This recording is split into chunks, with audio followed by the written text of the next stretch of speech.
Thank you so much. Good morning. It's a big day in America, big day on Capitol Hill. I'm glad to see full participation by the media and press corps here this morning. A lot going on. I want to thank the leadership team for their extraordinary work and their patience. This has been going on for quite some time to prepare us for this day, this week, and the consequential actions that we'll be taking as a House Republican majority to move this ball forward. We'll talk about it a little bit. I want to thank also Representative Tim Moore, very talented member from North Carolina's 14th District. And if he sounds like he's done this before, he has. He was the Speaker of the House in North Carolina for 10 years. And he's an example of the high caliber of a freshman class, the new members, new House Republicans who have joined us, doing extraordinary work. And he took on the heavy load early on in the Budget Committee. It's not an easy assignment, but I thank him for that work, and all of our colleagues, Chairman Jody Arrington and all the Budget Committee members who've been working so hard. Before we get to that, let me just say, last week marked 1 month of the Trump administration. It's just been a month. It seems like much longer than that because so much has been accomplished. What a difference the last 30 days have made. America, once again, has a real leader in the White House, and you see the effects. He's taking action to make America safer, stronger, and more efficient. And we are delivering on our campaign promises. It was not just the promises of President Trump, it was the promises of House Republicans. And just as we promised, I was on the campaign trail all last year, as you know, went all around the country, and I told them these things would happen. Just as we promised, by using his executive authority and instructing federal agencies to follow the law, illegal border crossings are now down dramatically. And you've heard some of the numbers. Illegal alien encounters are down 87%. Known gotaways are down 93%. This is what real leadership looks like. And deportations of violent illegal aliens are well underway, as you know. In other areas, just as we promised, on the world stage, America is showing strength again. We maintain peace through strength. That's a core principle of our party. President Trump understands that. He more than understands it, he acts upon it. Before he even took office, he secured a ceasefire agreement and a return of hostages in Gaza. Colombia quickly reversed. They reversed their course, and they vowed to accept citizens who were in America illegally from that country. Canada and Mexico quickly agreed to bolster their border security. Canada now has a border czar, and they're going to help us make sure that fentanyl doesn't flow over that border. Just as we promised, President Trump is making transformational change to the bloated federal bureaucracy.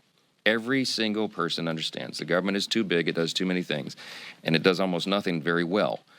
We've got to fix that, and we will. The DOJ auditors are doing work that Congress has not been able to do because we could not crack the code. We could not get inside these agencies to get the very important information that we have long needed. But they have found tens of billions in waste, fraud, and abuse, and it's only been a month. That process continues. Just last week, DOJ uncovered a $2 billion grant to a Stacey Abrams-affiliated group that only had $100 in their bank account, a cheap website, and zero experience in managing energy projects that was the subject of that grant. Just one glaring example of the enormous misuse of taxpayer dollars, and we're finding that. Every day we're learning more and more about what has been hidden from Congress for so long, and this is going to change the way the federal government works and operates. It is truly transformational. Just as we promised, as President Trump works to clean up the mess President Biden has made, congressional Republicans are taking action to do the same. Last week, Leader Scalise released a list of Biden administration rules that House Republicans will roll back through the Congressional Review Act legislation. This week, you're going to see that. You heard a little bit about it. We'll focus on the EPA rule. This EPA rule imposes a significant fee on methane emissions from oil and gas, natural gas facilities. And what the effect of that is that it raises prices and it reduces energy production, domestic energy production. It makes no sense. We'll also roll back a Department of Energy rule which effectively bans certain natural gas water heaters from the market. Democrats, rather bizarrely, chose home appliances as their target of their Green New Deal agenda. And House Republicans will stand up for consumer choice and common sense and overturn this rule. Not only are we taking action to roll back Biden's agenda, we're also working to codify President Trump's agenda. We can't allow a future administration to unwind all of these important reforms. So we're planning to take up our budget resolution as early as today, which is a major step, as you know, to unlock the process in delivering President Trump's America First legislative agenda. We're very close right now. As you just heard, Leader Scalise explained, there's always more work to do right up to the end for a big vote like this, and this is a big one. We're very, very close, and we're excited about the progress, and I'm very positive, and I'm absolutely convinced we're going to get this done. There's a lot of misinformation about the budget resolution. You've heard some of this being cleaned up this morning. I won't repeat it all. But this resolution itself contains no policies. It is a framework only. And it's the product of months and months of work completed with the input of over 95% of the individual members of the Republican conference. We held dozens of listening sessions. We met with nearly every member of the conference multiple times. And truly, this has been a bottom-up approach to the process. So we're proud of the final product, the work product. And again, it's sort of the kickoff in what will be a four-quarter game. And that very important, very consequential game begins as soon as we get this thing passed. This has been necessary because we promised to deliver President Trump's full agenda, not just a part of it. We're not just going to do a little bit now and return later for the rest. We have to do it now. And that one big, beautiful bill will include securing the border, restoring America's energy dominance, dismantling the deep state, growing our economy, and ensuring we don't have the largest tax increase in U.S. history, as was just recounted here, and a return to peace through strength. We do not have time to waste. The American people are expecting us to deliver on this, and we will. And House Republicans need to unite so we can keep this process moving forward, and I think they all understand that. We're working right now to get everybody on board. I think everybody wants to be on this train and not in front of it.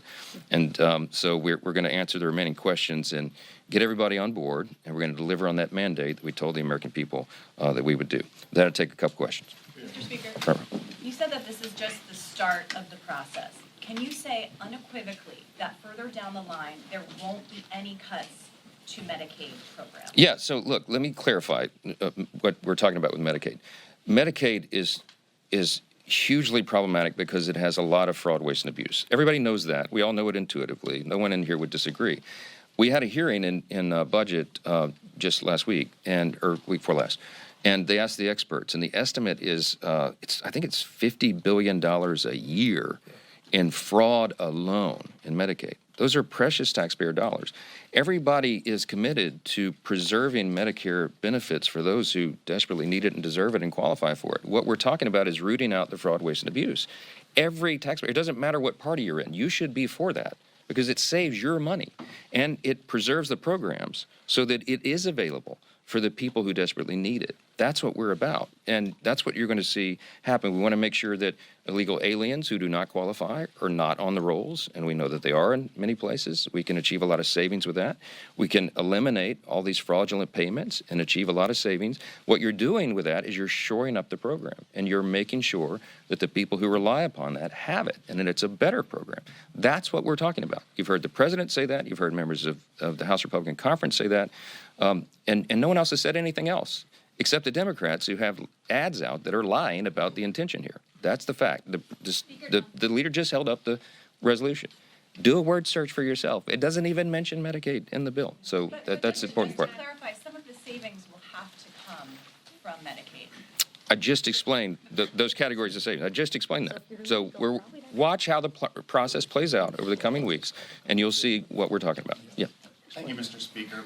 Should Elon Musk allow President Trump's cabinet picks to make their own decisions on personnel? I'm not going to tell the executive branch how to operate. I've got enough to handle over here in the legislative branch. But I will say that I think the vast majority of the American people understand and applaud and appreciate the DOGE effort, the goal to scale down the size and scope of government. Our party is committed to that as a core principle. We always have been. And the reason we're excited about what Elon Musk and the team at DOGE are doing, the end result of that is going to be achieving the goal that we've always had, and that is to make government more efficient, just as the name of that operation and that project implies. And if we can save $1 trillion in fraud, waste, and abuse, which Elon has said in recent weeks and told me in his office a couple of weeks ago, he thinks it's very possible this year to identify and eliminate $1 trillion of waste of your taxpayer dollars. You ought to be standing up and applauding that, and we all do. Yeah. On immigration, President Trump has long said that he wants to help the dreamers. What is the Republican the House GOP conference plan to do that? Will Dreamers be part of the budget reconciliation? Yeah, well, you can't do big policy changes in reconciliation. As you know, it's limited to what you do with the budget itself. But there's lots of talk about big changes to immigration policy. I came off the House Judiciary Committee before I was Speaker of the House. For almost 8 years, I served there. And when in my first 2 terms, we worked really hard on comprehensive immigration reform. And I learned firsthand how difficult and complex that is. So there'll be a lot of thoughtful discussion about that. We're not on those issues right now, but it will come, I think, later in this Congress, because we understand the immigration system has been broken. Securing the border was the first and most immediate priority of the American people, and that's what's happened here. The president has done it with executive orders. We now have to codify that. When we get to that, then we'll be addressing the rest of the issues. Yes, ma'am. Yeah. Mr. Speaker.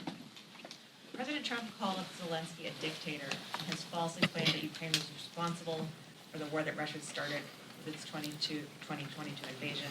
You guys were off when he made those comments. I haven't heard you respond, especially to the dictator comment. And I wanted to know what you think of Mr. Trump's comments and also how the administration's position on Ukraine. Have you rethought your move to bring Ukraine aid to the floor last year?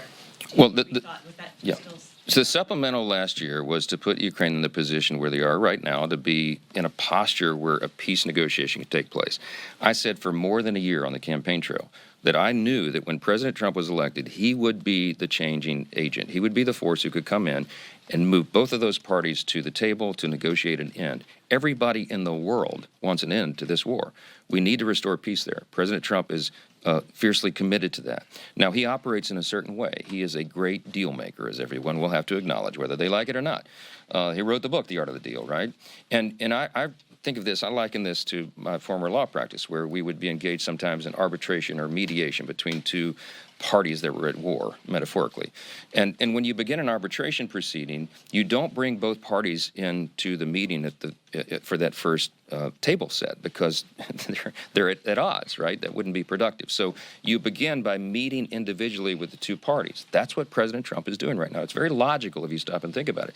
He's met with the Russian side, with Putin's side, through his representatives there, and he's spoken to Zelensky. He's speaking to both parties to set the table, so to speak, for what that negotiation is going to be. This is very productive. He is the only person on the planet who has the ability to make that happen.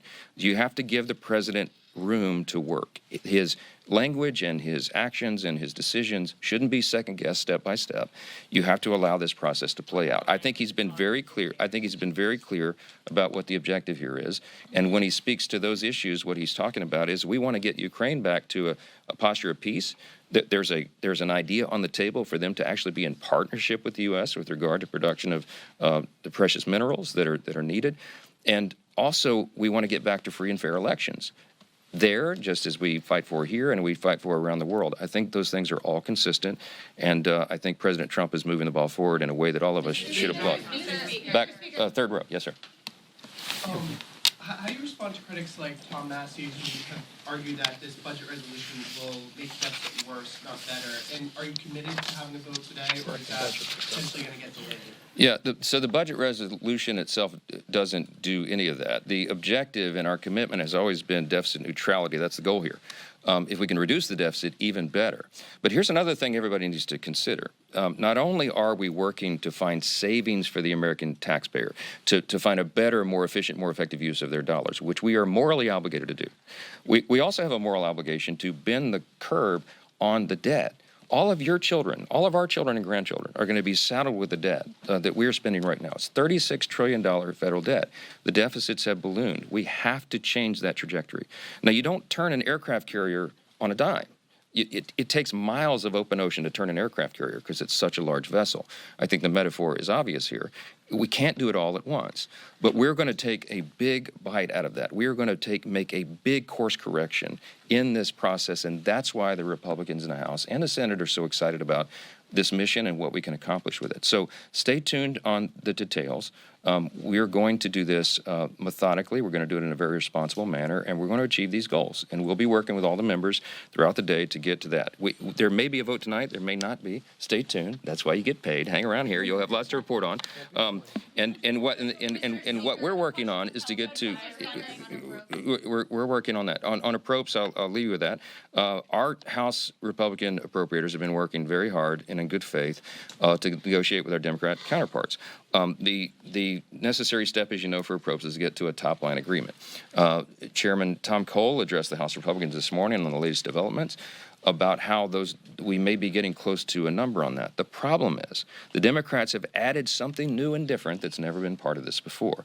They are trying to add to the appropriations bill a demand that they want us to somehow limit the ability of the executive branch to do its job. They want to tie the hands of the president on what he is able to do with the expenditures in the executive branch. That's never been done before. House Republicans, as egregious as the actions were of the previous president, Joe Biden, as unconstitutional and outrageous as they were, we never proposed using the appropriations process to tie the president's hands. It'd be, I think, a gross separation of powers violation and a terrible precedent for Congress to engage in. So that's a non-starter for us, and the Democrats know that. And so it looks like they're in a posture right now that they're making individual appropriations bills almost impossible. We'll find out soon. Stay tuned. There's more discussion today to be had. But we are nearing, obviously, the March 14th deadline. And I'm really hopeful that they'll back off of those outrageous demands because it's unprecedented and I think probably unconstitutional, and it's not anything we'll be a part of. Thank you. Thank you. Information.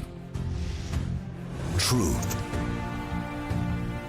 is freedom. Is Newsmax. It's real news for real people.